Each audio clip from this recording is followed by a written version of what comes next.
Hi, I'm Minette Rushing, owner of Custom Cakes in Savannah, Georgia, and today we're going to be making bow loops and curly cues. Here's what we'll be using. Toothpicks, 1/4-inch dowel rods. The ones that I'm going to use today are about 12 inches long, a ruler, and I prefer the rulers that don't have corks on the back. You'll need some gum paste, a cornstarch pouch, shortening, a small gum paste roller, a pizza cutter, a palette knife, and an herb mincer. I've used a pasta machine to roll out the gum paste because it makes it nice and consistent, and I've taken it on our pasta machine. It's at a #1 setting.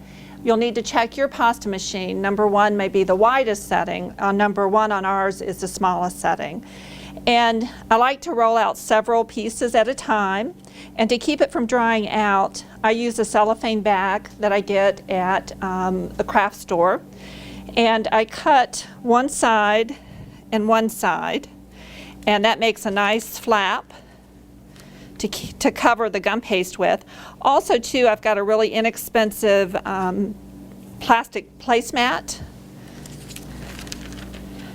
and I'll cover that up, and then to give me extra working time, I dampen a cloth and put over, and that allows me to roll a lot at one time and it won't dry out. So I'm just going to lay it over here, take my pizza cutter, whoops, and then hopefully cut straight edges.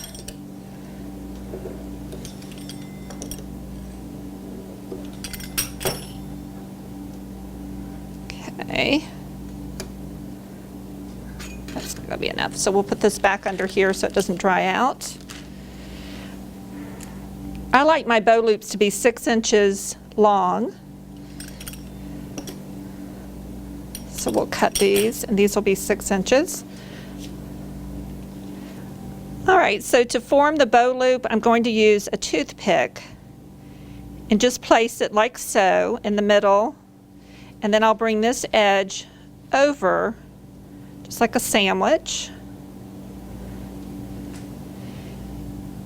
and coming from the outside in like an accordion, kind of scrunch it in, and then the same thing over here, and then I'm going to press it tightly and kind of twist it around the toothpick. And you want to make sure your edges are clean, and then just open it up and let it dry. Okay, to make the tails, again I'm going to cut it about 6 inches, and I'm not going to bend the gum paste over like I did with the bow. I'm just going to kind of wrap it around, and again you want your edges to be clean, and I'm just going to fold this over lightly. I'm not going to try to put a bend in it, and cut down to the edge. Unfold it to make our tail, and usually I just kind of fold it over, maybe even like that, to give it some movement. Or you can actually dry it on foam, bumpy foam, or you can dry it on aluminum foil as well. To make the curly cues, they're really simple and easy and add a lot to the bow. I think they make it look really festive. I'm using an herb mincer, and I love it because you can make a lot of cuts at one time. There we go. Take off the two ends, and really you just kind of peel it apart from here. I've got a 1/4-inch wooden dowel, and I'm just going to wrap it around.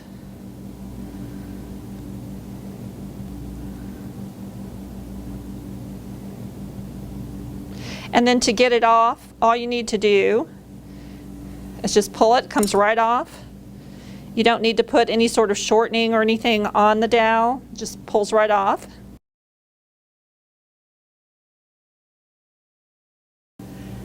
Now that our bow loops have dried, it's time to make our bow on the cake.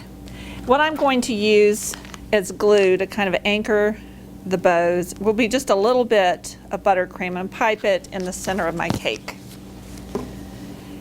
I'm going to build from the outside up. And on the first row of bow loops, you may need to break your toothpick a little bit so it's not quite so long.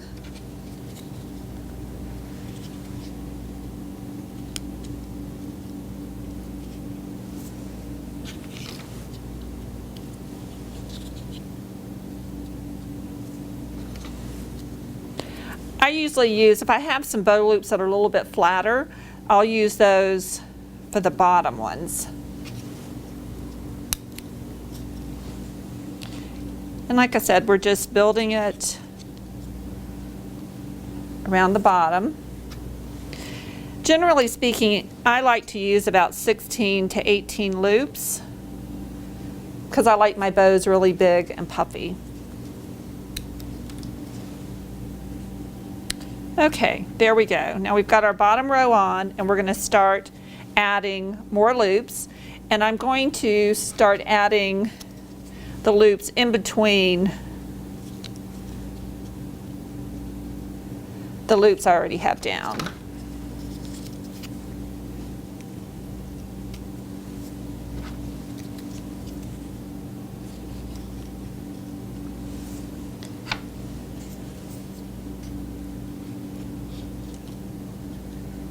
So we're putting some height into our bow loops, our bows with this row.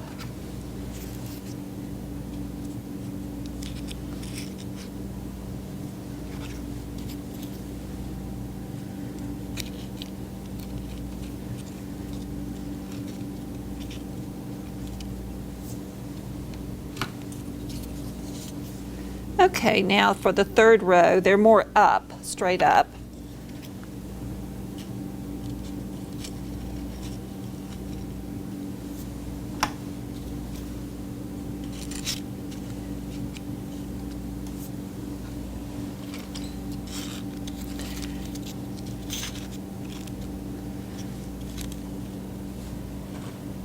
You want your bow to be really nice and tight so that you can't see the center.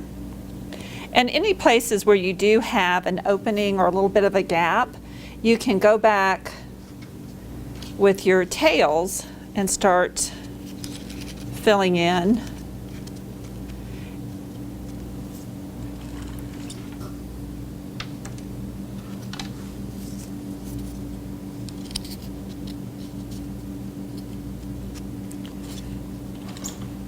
And these are just really placed to where you think they look nice.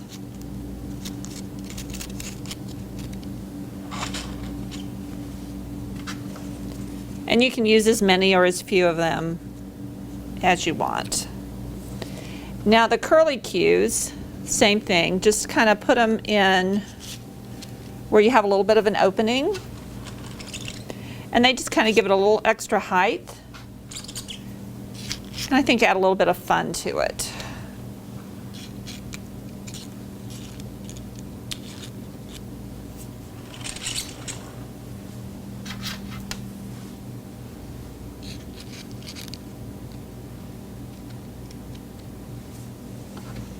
If you've got a small piece, you can always tuck it in, like here.